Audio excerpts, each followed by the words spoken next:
Students, કેમ છો બધા? All well, welcome to BW Gujarati. હું છું રીમા મેમ, તમારી બોટની મેન્ટર. અને આજે આપણે OMR શીટ નીટ એક્ઝામમાં કેવી રીતે ભરવાની છે, કઈ બેસ્ટ મેથડ છે, એના ઉપર થોડું ડિસ્કશન કરીશું. બધાના મંતવ્યો અલગ અલગ હોઈ શકે છે, બધા બાળકોની પોતાની રીત હોઈ શકે છે, પણ મારા પાસ્ટ યર્સના જે એક્સપિરિયન્સીસ છે સ્ટુડન્ટ સાથેથી, એના ઉપરથી હું થોડું તમને સજેશન આપવા માંગુ છું કે આપણે કઈ કઈ વસ્તુઓનું OMR ભરતી વખતે ધ્યાન રાખવાનું છે.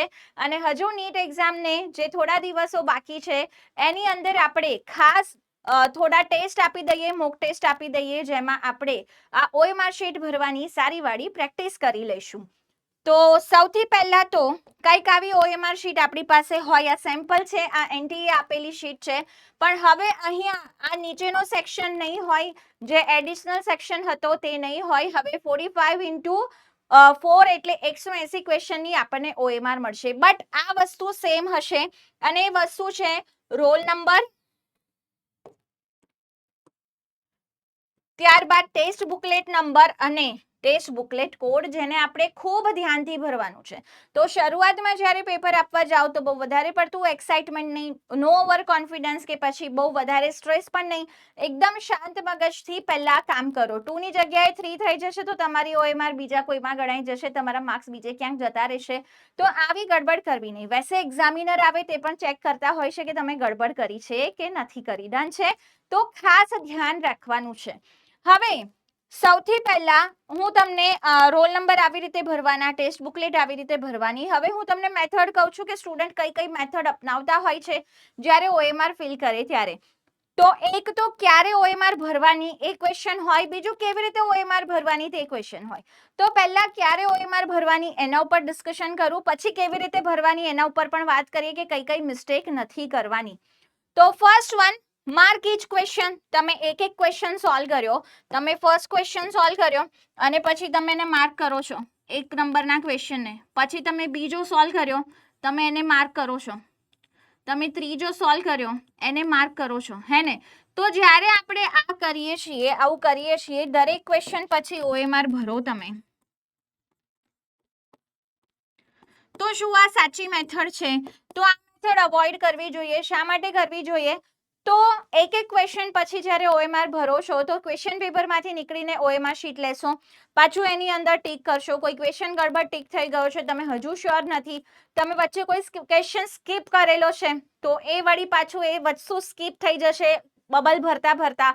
તો અહીંયા ગડબડ થવાના ચાન્સીસ વધી જાય છે, તમારો સમય વધુ જશે, સાથે સાથે મિસ્ટેકના ચાન્સીસ પણ શું થઈ જાય છે, વધી જાય છે. તો તમારી એક સિક્વન્સ, જે રીધમ હોય ને ક્વેશ્ચન પેપર સોલ્વ કરવાની, એ તૂટી જશે.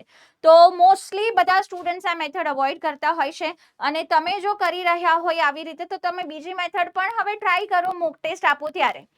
સેકન્ડ છે બેટા સેટ વાઇઝ. તો સેટ વાઇઝમાં શું કરવાનું કે સપોઝ તમે પહેલા બોટની કર્યું છે, ઝુઓલોજી, કેમિસ્ટ્રી અને પછી ફિઝિક્સ સોલ્વ કર્યું છે, તો બોટનીના 45 ક્વેશ્ચન કર્યા છે, તો પહેલા આને સોલ્વ કરો અને પછી OMR ભરો, રાઈટ? હવે આમાં ઘણા બધા સ્ટુડન્ટ આવી મેથડ પણ રાખતા હોય છે કે 5 ક્વેશ્ચન કે 10 ક્વેશ્ચન કરે અને એના પછી OMR ભરે. That is also very okay. અને 45 ક્વેશ્ચન કર્યા પછી OMR ભરો, તે પણ શું છે બેટા? ઓકે છે. પછી તમે ઝુઓલોજી સોલ્વ કર્યું, એની OMR ભરી, કેમિસ્ટ્રી સોલ્વ કર્યું, એની OMR ભરી. પણ લાસ્ટમાં, આ તો મેં તમને કીધું તમારી મેથડ હોય, તમે પહેલા ઝુઓલોજી કરી શકો છો, પહેલા ફિઝિક્સ કરી શકો છો, તમારા કોન્ફિડન્સ ઉપર ડિપેન્ડ કરે છે, છેલ્લે પણ બોટની લઈ શકો છો. ડન? તો સિક્વન્સ ટોટલી તમારા ઉપર આધારિત છે. હવે તમે જે સબ્જેક્ટ છેલ્લો કર્યો છે, સપોઝ અહીંયા જે બાળક છે એને ફિઝિક્સ છેલ્લું કર્યું છે ચૂઝ, તો ફિઝિક્સમાં બેટા પછી તમારે 45 ક્વેશ્ચન પછી OMR ભરવાની, મિસ્ટેક નહીં કરવાની. હવે એવું શા માટે એ હું તમને કહું કે ફિઝિક્સનું જ્યારે જે પણ છેલ્લો સબ્જેક્ટ તમે ચૂઝ કર્યો છે એમાં તમે સોલ્વ કરો છો, સોલ્વ કરતા કરતા સપોઝ 3 કલાક પૂરા થઈ ગયા, અથવા તો 5 મિનિટ બાકી રહી અને ટીચરે કીધું કે જસ્ટ 5 મિનિટ બાકી છે, ચલો ફટાફટ OMR સબમિટ કરવાનું સ્ટાર્ટ કરો, અને તમને રિયલાઇઝ થયું કે મારા 45 ક્વેશ્ચન ગયા, મારાથી હવે બબલ ફિલ નહીં થાય, કાં તો તમે એકદમ ઉતાવળ કરશો તો અહીંયા ગડબડ થઈ જશે. તો જે છેલ્લું સેક્શન લો ને, એમાં બેટા ખાસ ધ્યાન રાખજો કે 5 કે 10 ક્વેશ્ચન પછી OMR ફિલ કરી જ દેવાની. તો લાસ્ટમાં તમારે 5 કે 10 બબલ જ કરવાના બાકી હશે, જેમાં તમારા ચાન્સીસ થોડા ઓછા થશે ગડબડ થવાના. ડન છે? તો લાસ્ટ સેક્શન, આ સેક્શન વાઇઝ કરવાનું ઘણા બધા સલાહ આપતા હોય છે, પણ એમાં આ વસ્તુ ધ્યાન રાખજો કે તમે જે પણ લાસ્ટ સબ્જેક્ટ કરો છો એમાં તમારે 45 ક્વેશ્ચન પછી આગ્રહ નહીં રાખવાનો. તમારું પેપર 3 વાગતા પૂરું થયું, ફિઝિક્સનો કોઈ એક ક્વેશ્ચન અઘરો આવ્યો, તમે સોલ્વ કરતા થાકી ગયા, ટાઈમ જતો રહ્યો, ખબર ના પડી, તો છેલ્લે બધું જ રહી જશે એને. તો આવું ન થાય એ વસ્તુ માટે તમારે થોડી તકેદારી રાખવાની છે. હવે આપણે આવી જઈએ લાસ્ટ વન, કે આખું પેપર સોલ્વ કર્યું અને પછી તમે OMR શીટ ભરી. તો આખું પેપર એટલે કે 180 ક્વેશ્ચન સોલ્વ કર્યા અને પછી તમે કીધું કે શું ફરક પડે છે, પછી OMR શાંતિથી ભરું છું, તો ત્યારે શું થશે? એક તો 180 ક્વેશ્ચન માર્ક કરવાના છે, તમારે સેચ્યુરેશન આવી જશે. તમે જોજો 50, 60, 70 ક્વેશ્ચન કરશો ને પછી આમ પેપરમાં જોવાનું, બબલ કરવાનો, પેપરમાં જોવાનું, બબલ કરવાનો, તમે કંટાળી જશો એકની એક મેથડથી 180 ક્વેશ્ચન સુધી પહોંચવામાં. બીજી વસ્તુ અહીંયા થશે કે સપોઝ 2 hours 45 minutes આપણને લાગી ગયા છે પેપર સોલ્વ કરવામાં. હવે 15 મિનિટ છે OMR માટે. હવે ટીચરે કીધું છે કે બસ 15 મિનિટ બાકી છે, ઉતાવળ કરજો, અને ઉતાવળ કરવામાં તમારે ગડબડી થઈ ગઈ હે ને. તો ઉતાવળ જ્યારે કરીએ, હડબડી કરીએ તો ગડબડી થવાના ચાન્સીસ વધી જાય. તો આ સ્ટ્રેસફુલ કન્ડિશન હોય, સ્ટ્રેસફુલ એટમોસ્ફિયર હોય, છેલ્લી 15 મિનિટમાં તમને ઘણી બધી એન્ઝાયટી હશે, ઘણા બધા વિચારોનું યુદ્ધ થતું હશે કે મારું શું થશે, આ ક્વેશ્ચન મારા માર્ક્સ આવશે કે નહીં, આ ક્વેશ્ચન રહી ગયો, આ બાકી છે, આમ છે તેમ છે. તો એ સમયે તમે જ્યારે આ સૌથી ઇમ્પોર્ટન્ટ ટાસ્ક કરશો OMR ભરવાનું, તો સૌથી વધારે ચાન્સીસ હોય છે મિસ્ટેક થવાના. તો આટલી વસ્તુ આપણને ખબર પડી ગઈ. હવે હું તમને કહું કે આપણે જ્યારે OMR ભરીએ છીએ તો કઈ કઈ વસ્તુઓનું ધ્યાન રાખવાનું છે. તો ચલો, OMR ભરતી વખતે આપણે કઈ કઈ વસ્તુઓનું ધ્યાન રાખીશું એના વિશે વાત કરું તો ઓકે, એક તો આપણી OMR એકદમ નીટ એન્ડ ક્લીન, ચોખ્ખી OMR રાખવાની છે. OMR ની બંને બાજુ બારકોડ છે.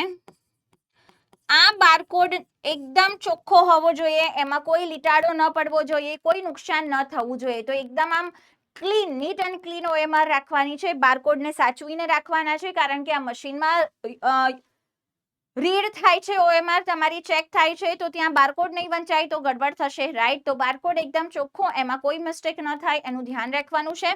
હવે જ્યારે બબલ ભરીએ છીએ ત્યારે ઘણા બધા બાળકો શું કરે? આવો બબલ ભરે. હવે આવો બબલ ભરીશું તો સેકન્ડ ઉપર પણ જતું રહ્યું છે, તમારા આન્સર ખોટો થવાના ચાન્સીસ વધી જાય છે. અમુક બાળકો છે ને બબલ તો આમ ગોળ ભરે, પણ શું કરે? આમાં વચ્ચે વચ્ચે જગ્યા રાખે, તો આ પણ ખોટું છે. તમારે શું કરવાનું છે? એકદમ પહેલા બારની બાઉન્ડ્રી બનાવો અને પછી એને સરસ રીતે ફિલ કરો, આવી રીતે. ડન? ચલો, સેકન્ડ વસ્તુ, તો પહેલા તો બબલ વ્યવસ્થિત ભરવાનો છે, બાજુના બબલમાં ગડબડ ન થાય એનું ધ્યાન રાખવાનું છે. હવે તમે જ્યારે OMR શીટમાં આન્સર ભરી રહ્યા છો, તો સપોઝ તમે ક્વેશ્ચન નંબર 91 કરી રહ્યા છો, પેપરમાં ક્વેશ્ચન 91 જોવાનો, અને જોરથી બોલશો ને તો એક્ઝામિનર તમને બહાર કાઢી દેશે એક્ઝામની, તો તમારે ત્યાં કોપી કેસ લાગી જાય. તો જોરથી નથી બોલવાનું, મનમાં 91 ઓપ્શન 2, 91 ઓપ્શન 2, 2-3 વાર મનમાં 91 ઓપ્શન 2 બોલતા OMR ભરો. તો તમે પેપરમાં 91 ઓપ્શન 2 એવું બોલ્યા છો મનમાં, તો OMRમાં પણ 91 ઓપ્શન 2 આવી રીતે, અને એક ડોટ મૂકો. ડન? 92 ઓપ્શન 3, 93 ઓપ્શન 1, 94 ઓપ્શન 4, આવી રીતે. તમે હવે થોડાક આવા ડોટ્સ મૂકી દીધા છે, એક નાનકડા ડોટ મૂકી દીધા છે. પછી પાછું વેરીફાઈ કરો, પ્રૂફ રીડ કરવું ઇમ્પોર્ટન્ટ છે. DNA પોલિમરેઝ હોય કે આપણે પ્રૂફ રીડ કરવું જોઈએ. તો 91માં તમે ઓપ્શન 2 ટીક કર્યો છે, તો પેપરમાં પાછું ખોલીને જુઓ, 91માં ઓકે છે ને બધા ઓપ્શન? 91માં ઓપ્શન 2 છે ને? યસ, 91માં ઓપ્શન 2 છે. હવે આને આખું ફિલ કરો. ડન છે? ચલો, તો આવી રીતે વેરીફાઈ કરો. હવે ઘણા બધા માર્કેટમાં વિડીયો ફરતા થયા છે, જેમાં તમને એવું કહે છે કે તમે સપોઝ 53માં ઓપ્શન 2 ટીક કર્યો છે. હવે તમને રિયલાઇઝ થયું કે ના, ઓપ્શન 2 તો બાય મિસ્ટેક થયો છે, ઓપ્શન 4 છે. હવે -1 તો થવાના જ છે, તો એ લોકો એવું કહે છે કે તમે ઓપ્શન 2 અને 4 બંને ભરી લો, હે ને. હવે શું થશે કે આ ક્વેશ્ચન કેન્સલ થઈ જશે એટલે તમને -1 થાય. તો ના, એવું નથી, -1 ના થાય ભાઈ. તમે ભૂલ કરી છે તો તમે ભરવાના છો. -1 તો તમારો તો પણ થવાનો જ છે, રાઈટ. તો તમે ભૂલથી કોઈ ક્વેશ્ચનમાં આન્સર 2 ભર્યો છે અને ખબર પડી કે આન્સર 4 છે અને 2 બબલ ભરી દો જેથી -1 ના થાય, તો એ પોસિબલ નથી. તમે 2 કરશો તો પણ તમને આન્સરમાં -1, 4 માર્ક્સ તો ગયા છે પણ -1 નેગેટિવ માર્કિંગ તમારું થવાનું જ છે. કદાચ તમે ડોટ મૂક્યો છે, હે ને, અને પછી ઓપ્શન 4 કરી દીધો તો કદાચ ચાન્સીસ છે આ કેસમાં તમને બક્ષવામાં આવે. તો 35% કરતા કદાચ વધારે બબલ ફિલ કરેલો હોય તો એને કન્સિડર કરે છે OMRમાં આન્સર, ખોટા આન્સર તરીકે. એક નાનકડો ડોટ છે તો કદાચ તમે બચી જાઓ. તો આ એક ચાન્સ તમે લઈ શકો છો જેમાં થોડી ઘણી પોસિબિલિટી છે તમારી બચવાની. તો ડોટ કરેલું હોય તો રીડ નહીં થાય, પણ આખું તમે ભરી દીધું છે સર્કલ, કાં તો આટલું ભરી દીધું છે અને પછી આવું કરો છો તો ત્યાં જ્યારે તમે એ ક્વેશ્ચનને પડકાશો ને NTA તો પણ તમને આ સેમ જ જવાબ મળશે. ડન છે. તો ત્યાં નેગેટિવ માર્કિંગ તમારું થશે. તો બેઝિકલી મારું જે સજેશન છે, દરેક સેક્શન પછી OMR ભરો, એક સબ્જેક્ટ સોલ્વ કર્યા પછી ભરો, છેલ્લા સબ્જેક્ટમાં 5-10 ક્વેશ્ચનમાં ભરો. જ્યારે OMR ભરો છો તો ક્વેશ્ચન 46 ઓપ્શન 2, તો ક્વેશ્ચન 46 ઓપ્શન 2 મનમાં બોલો, અહીંયા એક ડોટ મૂકો, પછી 47માં ડોટ મૂકો, 48માં, 49માં, 50માં, આવી રીતે 5 ક્વેશ્ચનમાં ડોટ મૂકી દીધા. પછી રીવેરીફાઈ કરો પેપરમાંથી અને પછી સર્કલ ફિલ કરો. સર્કલ ફિલ કરવામાં ખાસ ધ્યાન રાખવાનું છે, જગ્યા ન રહેવી જોઈએ, બાજુના બબલમાં ન જતું રહેવું જોઈએ. ઘણા બધા છોકરાઓ છે ને એટલા એક્સાઇટેડ હોય, ક્વેશ્ચન પેપર ઈઝી આવ્યું છે, એમને ઈઝી ક્વેશ્ચન લાગ્યો છે, એકદમ જોરથી આમ પેનથી OMR ભરશે ને OMRમાં કાણું પાડી દેશે. તો બેટા એ પણ ન થવું જોઈએ. નીટ એન્ડ ક્લીન મતલબ નીટ એન્ડ ક્લીન. ઘણા બધા હોશિયાર છોકરાઓ એવા હોય કે ત્યાં વ્હાઇટનર લગાવી દેશે, તો બેટા વ્હાઇટનર લગાવશો તો પણ નહીં ચાલે, ત્યાં ફાડી દેશો તમે તો પણ નહીં ચાલે, તમારી OMR કન્સિડર નહીં થાય, રાઈટ. તો તમારું ક્વેશ્ચન તમે આન્સર ખોટો લખ્યો છે તો એક્સેપ્ટ કરો, -1 થવાનું જ છે, એનું નેગેટિવ માર્કિંગ થવાની જ છે, તમારો 1 માર્ક ગયો જ છે અને એક્સેપ્ટ કરો. તો આડી અવડી ઊંધી છતી વાતો નહીં કરવાની.